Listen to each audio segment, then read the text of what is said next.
ऐसा गजब न कीजिएगा जी, ऐसा गजब न कीजिए। हम हथियार से डरते नहीं है, ना हम पाकिस्तान की पहली लड़ाइयों से डरे। कर मेरे मन को किया तूने क्या इशारा। From our struggle for freedom and from the teaching of Mahatma Gandhi. फिर वही रात है।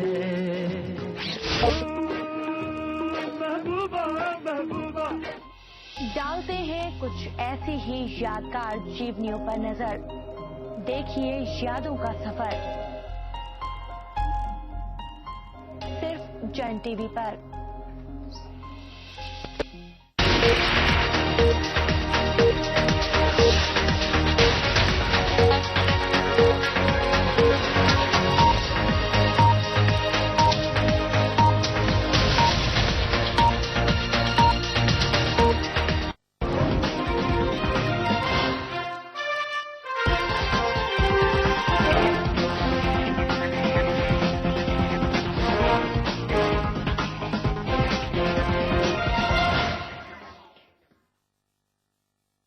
नमस्कार जन टीवी में स्वागत आपका। मैं हूं योगेंद्र। आप देख रहे हैं खास खबर। खास खबर में हम बात करेंगे राजस्थान में उस कार्रवाई की जिसमें एंटी करप्शन ब्यूरो ने जयनारायण व्यास यूनिवर्सिटी के वाइस चांसलर, कांग्रेस के एक नेता और पूर्व विधायक जुगल काबरा सहित अन्य लोगों को जो गिरफ्तार किया, उसके विरोध में बंद का आह्वान किया गया था और बंद किया गया। कांग्रेस ने इसे पूर्णतः सफल बताया है और पूर्व मुख्यमंत्री अशोक गहलोत ने कहा है कि ये जनता का आक्रोश है जो दर्शाता है कि सरकार से किस तरह त्रस्त हैं लोग। उन्होंने ये भी कहा है कि जोधपुर के साथ में मुख्यमंत्री सौतेला व्यवहार कर रही हैं। हम तमाम पहलुओं को छूने की कोशिश करेंगे, लेकिन बंद के दौरान किसने क्या कहा, जरा ये सुनिए। जनता पार्टी और राजस्थान की सरकार उससे बौखला गई है और ये पहली बार इतिहास में हुआ है कि जनता से स्वैच्छिक बंद का हमने आह्वान किया और भारतीय जनता पार्टी के सांसद वो लोग सड़कों पे आकर दुकानदारों से हाथ जोड़कर कह रहे हैं दुकान खोलो, और दुकानदार हाथ नहीं खोल रहे हैं, दुकानें नहीं खोल रहे लोगों ने स्वैच्छिक बंद किया है और आज पूरा जोधपुर जिला सड़कों पर है और इस निकम्मी सरकार के खिलाफ और जोधपुर के साथ जो सौतेला व्यवहार किया जा रहा है उसके खिलाफ हम उग्र प्रदर्शन कर रहे हैं। भ्रष्टाचार के समर्थन में और भ्रष्टाचारियों के समर्थन में ये जो कांग्रेस ने बंद कराने का आह्वान किया है, जोधपुर के पूरे हाउसिंग बोर्ड में, पूरे सोस्ती गेट के अंदर सब जगह दुकानें खुली है और कई जगह कांग्रेस के कार्यकर्ता गुंडागिरी करके लोगों को धमकियां देकर के बंद कराने की चेष्टा कर रहे हैं। अभी इस तरह की सूचना आई थी कि यूनिवर्सल बुक डिपो पर उन्होंने हाथापाई करने की कोशिश की। हम लोग यहाँ आए और हमारे सामने पुलिस के देखते हुए वो जो है पुलिस की प्रेजेंस में और यहाँ पे जो एडिशनल एडीसीपी खड़े हैं उनकी प्रेजेंस में धमकी देकर के कि दुकान में आज अगर खोली तो कल आग लगा देंगे करके और इस तरह से दुकान बंद करा रहे हैं। तो एंटी करप्शन ब्यूरो की कार्रवाई पर जोधपुर के अंदर आपने देखा किसी तरह का सियासी अखाड़ा जम गया। वहां पे कांग्रेस ने बंद का आह्वान किया और सांसद गजेंद्र सिंह शेखावत पे आरोप लगाया गया है कि उन्होंने दुकानदारों से कहा है कि आप लोग दुकान खोलिए बिना किसी झिझक के, और दोनों ओर से ही ये आरोप प्रत्यारोप का दौर चल रहा है। गजेंद्र सिंह शेखावत का साफ कहना था कि कांग्रेस अभी भी नहीं समझ पा रही है कि जनता ने उसे ठुकरा दिया है, यही वजह है कि लोग बाजार खोल करके बैठे हैं और इसके बंद में शामिल नहीं हुए। चलिए इन तस्वीरें भी आपको दिखाते रहेंगे और अपने अपने जो दावे हैं वो भी दिखाते रहेंगे। अशोक गहलोत ने प्रेस नोट के जरिए कहा है कि मुख्यमंत्री सौतेला व्यवहार कर रही हैं। पश्चिमी राजस्थान और खासकर जोधपुर के साथ में जो योजनाएं कांग्रेस और यूपी गवर्नमेंट के वक्त मंजूर हुई थी, जिन्हें अमली जामा पहनना है, जाना चाहिए था ताकि प्रदेश की ग्रोथ रेट में इजाफा होता और खासकर एम्प्लॉयमेंट हो सकता था बड़े स्तर पे लोगों का।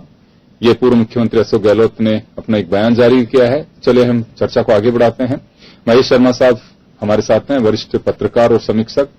महेश जी, ये आरोप लगातार लगते आए और पहले राजस्थान में ये सब चीजें नहीं हुआ करती थी। ये जरूर कहा करते थे कि प्रशासनिक सरकार ने अपने मदहोशी में प्रशासन को यूज किया है और बलपूर्वक हमें रोका गया। ये सब चीजें तो चलती रही है, लेकिन इन्वेस्टिगेशन एजेंसीज पे पिछले कुछ सालों से सवाल उठने शुरू हुए हैं। ऐसा क्या माना जाए इससे कि महज ये आरोप एक राजनीतिक लाभ के लिए किए जा रहे हैं? क्या वास्तव में ऐसा है कि एजेंसीज भी अब सरकारों के दबाव में या पार्टी विशेष के दबाव में काम करने लगी? देखिए, आपने देखा होगा कि एक लंबे अरसे से राजनीति में, देश की जो राजनीति में जो हमारी एजेंसियां हैं, जो खासकर जैसे सीबीआई का देखा होगा आपने बीच में, जो जिस तरह से कहा गया कि ये सरकार का तोता होता है, और इसी तरह से जिस तरह की भी एजेंसी है उसमें जांच पड़ताल वगैरह जो भी होती है, तो ये देखा जा रहा है और ये आरोप भी लगते रहे हैं कि प्रतिद्वंदी दलों के खिलाफ इनका इस्तेमाल किया जाता है। लोकतंत्र में कभी ऐसा नहीं होना चाहिए। एक ये कुछ लोकतंत्र में ये जो हमारी जो वर्तमान जो स्थितियों में नहीं तो कुछ इसकी अवमूल्यन की स्थितियां आ रही हैं, और उसके लिए जिस तरह से मतलब एजेंसियों को जैसे इस्तेमाल किया जा रहा है, मैं कांग्रेस और के आरोप या भाजपा के आरोपों की बात नहीं करता, लेकिन जो भी सत्ता में होते हैं वो परस्पर इस तरह के जो आरोप प्रत्यारोप लगाते हैं, उस तरह का उस बात को लेकर के ये होता है कि क्यों राजनीतिक दलों को लेकर के इस तरह की या उनसे जुड़े हुए जो लोगों को राजनीति का शिकार किया जाए, और उनसे राजनीतिक बदले की भावना भी नहीं होनी चाहिए। ये सारी जो प्रक्रियाएं और जितनी भी एजेंसियां बनी हुई हैं, अब राजस्थान सरकार की या जो भी राज्य सरकारों के हाथ में उनकी अपनी जांच एजेंसियां वगैरह होती है, उनमें ये दिखाने की कोशिश की जाती है कि पूर्ववर्ती जो सरकार है उनके कार्यकाल में ये घपले हुए थे, ये आरोप लगे थे,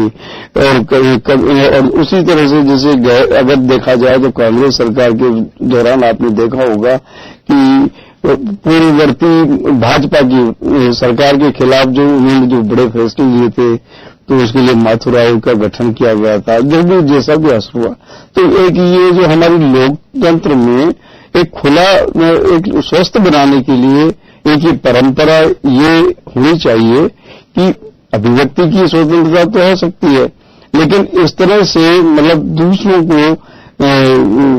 पे कीचड़ उछालने या उनके लिए मतलब गर्दन कटघरे में खड़े करने वाली प्रवृत्ति नहीं होनी चाहिए। ये हम लोकतंत्र को कहाँ किस दिशा में जा रहे हैं, ये जिम्मेदारी जितनी विपक्ष की है उतनी ही सत्तारूढ़ दल की भी है। तो जहां तक कोशिश है, अगर कहीं वास्तव में भ्रष्टाचार हुआ है या कुछ हुआ है तो वो एक जांच का विषय हो सकता है, लेकिन जिस तरह से जो एक माहौल बना करके जो किया जाता है वो नहीं होना चाहिए। अब चूंकि स्थिति क्या है कि 2000 में चुनाव होने वाले हैं और ये लास्ट में लगे रहता है। एक सवाल है यहाँ पे कि राजस्थान की ऐसी परंपरा रही नहीं है कि कोई किसी पे इस तरह का संदेह करे। संदेह तभी किया जाता है कि जब एजेंसीज को हम टूल बनाना शुरू करें तो उसके असर के बारे में पहले से ही ये कहें कि आप जिसे कहा जाता है कि आप पहले से ही इस बात को लेकर के आप पीड़ित हैं कि बिल्कुल ऐसा किया और ऐसा हो सकता है। तो या जैसे कि सीबीआई पे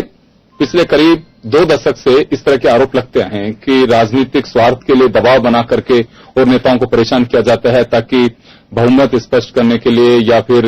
कभी भी ऐसी कोई हर्डल्स आए पॉलिटिकली तो उसे दूर करने के लिए काम में लिया जा सके। कई बार इस बात की शिकार मायावती भी हुई हैं, मुलायम सिंह यादव अक्सर इस बात के शिकार होते रहते हैं। जो सामने सब संपादकीय काफी चलते भी हैं कि एक सीबीआई की फाइल की तलवार ऐसी होती है राजनेताओं पर जिसकी वजह से कभी भी उनके खिलाफ मामले जो होते हैं अक्सर उनके कर्मों के होते हैं, उन्हें हाईलाइट कर दिया जाता है और जब लगता है कि अपने चल रहा है काम तो उसे लिंगर ऑन कर दिया जाता है। तो ये जो परंपरा रही है, मुझे लगता है कि एजेंसीज के लिए बिल्कुल फ्रीडम होनी चाहिए। ये कब ऐसे अवसर मिल सकते हैं, क्योंकि राजस्थान में स्वच्छ स्वस्थ एक प्रतिस्पर्धात्मक राजनीति रही है जो अगर अब प्रतिशोध में तब्दील होती चली जाएगी तो मुझे लगता है कि भविष्य ठीक नहीं है, क्योंकि कोई एजेंसीज की बातों पर यकीन नहीं करेगा और जब अगर सही काम कर भी रही हैं तो उनके बीच में गतिरोध पैदा होंगे कि नहीं ये काम ठीक से नहीं कर रहे हैं। जैसे एजेंसीज को क्या लेना देना है कि वो अपने तरीके से काम करती हैं। देखिए, जहां तक हमेशा मतलब संविधान में भी इनको मतलब क्या जो एजेंसीज हैं और सरकार का भी कहना है कि हम उनके कार्यों में विघ्न नहीं डालते, लेकिन कहीं न कहीं ये अप्रत्यक्ष रूप से राजनीतिक दबाव होता है, सत्तारूढ़ दल का प्रभाव होता है। अब आप ये देखिए कि जो कोल ब्लॉक्स का लेके मामला ले लीजिए और वो जो 2G स्कीम को लेकर के अब जब सीबीआई के जो प्रमुख जो पूर्व जो थे सिन्हा उनको मतलब उनके खिलाफ अब सीबीआई उनकी इंक्वायरी करेगी, तो ये कहीं न कहीं मतलब जो एजेंसी जो हमारी प्रशासनिक तंत्र को राजनीतिक तंत्र जो है प्रशासनिक तंत्र पर हावी होकर के और उनसे अपने अनुसार काम कराने की कोशिश करता है, तो ये लोकतंत्र के लिए एक अच्छा कदम नहीं माना जा सकता, बल्कि इससे लोकतंत्र के अवमूल्यन की और बिल्कुल जो कदम पतन का कारण हो सकता है। ये बात इसके लिए राजनेताओं से भारत के लोकतंत्र में हमारे यहाँ सिस्टम बना हुआ है, संवैधानिक ढांचा है, सबको अपने राइट्स मिले हुए हैं और ड्यूटीज भी इसी तरह से जो इन्वेस्टिगेशन एजेंसीज हैं उनको भी अपना विधायिका के तहत काम करने, जो विधायिका की तरफ से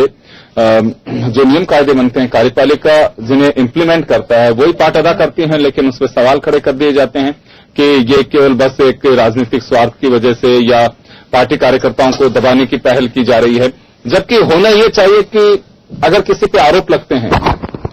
तो इस बात को लेकर के कहना चाहिए कि बिल्कुल दूध का दूध और पानी का पानी होगा, हमें जांच एजेंसी पे भरोसा है। हम कोर्ट को ये कहते हैं कि कोर्ट का फैसले का हम सम्मान करते हैं, वो महज इस वजह से कि बिल्कुल कोर्ट अपने ऑर्डर को इम्प्लीमेंट कराना भी जानता है। तो ये वजह हो सकती है कि एजेंसीज पे भरोसा नहीं करते हैं क्योंकि वो कहीं न कहीं विधायिका या पावर सत्ता में जो पार्टी रहती है उसके दबाव में होती है। इसमें कोई दो राय नहीं है कि हमेशा मतलब जो प्रशासनिक जो तंत्र रहा है उस पर राजनीति सत्तारूढ़ दल का ज्यादा काफी प्रभाव रहा है और उनकी कोशिश भी ये रहती है कि किसी न किसी कि हम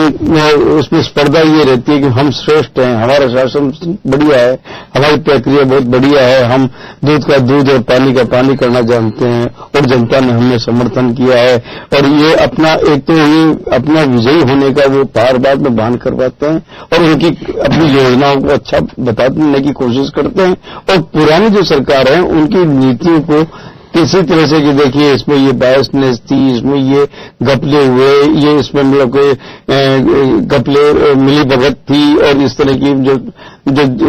हुई है इसकी जांच पड़ताल करने की जरूरत है, इसमें घोटाले हुए। तो ऐसे मतलब जो स्थिति क्या होता है कि जो पूरा जो न तो जनता को उसका लाभ मिल पाता है और प्रदेश भी एक विकास की दौड़ में आगे बढ़ने की बजाय पीछे की ओर। चलिए, मनीष पारिक हमारे साथ में है, भाजपा के नेता हैं। मनीष जी, मैं आपसे जानना चाहूंगा कि अशोक गहलोत साहब ने आरोप लगाया है कि बीजेपी दुर्भावना से काम कर रही है और खासकर पश्चिम राजस्थान, जोधपुर, उसके हितों की अनदेखी की जा रही है। केंद्र और राज्य सरकार से जो महत्वपूर्ण योजनाएं जो राजस्थान के विकास में बड़ा एक योगदान दे सकती थी उन्हें अटकाया गया है जानबूझ करके। तो टीचर्स भर्ती घोटाला हुआ, उसमें 2 व्यक्ति जिनको खुद ही एक्सपोज हो गए, पूर्व मुख्यमंत्री जी और गहलोत जी ने कहा कि ये गलत हो रहा है। जब सीएम साहब यहां पे आई थी तो वो निर्देश देके गई ना और इसलिए ये सब गतिविधियां हो रही है। आप देखिए कितना लेवल का एक मुख्यमंत्री का पद होता है, आप पूर्व मुख्यमंत्री हैं, आपकी गरिमा है। आपने पहले तो अपने आप को 2 उन लोगों से जोड़ लिया जिनके खिलाफ टीचर्स भर्ती घोटाले में एसीबी ने जहां चार्जशीट फाइल की थी और उनसे जोड़ लिया, अब उनको गिरफ्तार कर लिया चूंकि कानून अपना काम कर रहा है। तो इससे परेशान होकर अब आप जोधपुर की बात करने लगे। मैं ये कहना चाहता हूं कि जो मुख्यमंत्री जब ये थे तो आप जोधपुर के मुख्यमंत्री साबित होने की कोशिश कर रहे हैं, जो भी राज्य के हिसाब से तो गलत है क्योंकि आप मुख्यमंत्री हैं तो पूरे राजस्थान के थे, आपको तो राजस्थान की बात करनी चाहिए थी। अब चूंकि वो 2 व्यक्तियों को जो गिरफ्तार कर लिया वो इनसे जुड़े हुए थे गहलोत जी के, तो वो उनको अपनी खींच मिटाने के लिए जोधपुर की जनता को अपने साथ लेने का बहाना कर रहे हैं कि देखो जोधपुर बंद हो गया है और इसलिए हुआ है क्योंकि मनमर्जी कर रही है। मैं इधर ये पूछना चाहता हूं, कोई भी मुख्यमंत्री ऐसे नहीं कह सकते एसीबी को कि आप गिरफ्तार मत करो, जांच मत करो, ये नहीं कहना चाहिए मुख्यमंत्री को, क्यों कहेंगे? और इन्होंने कहा हो अगर अपने कार्यकाल में भरोसा रखना चाहिए। मनीष पारिक साहब, आपका कहना है कि राजनीति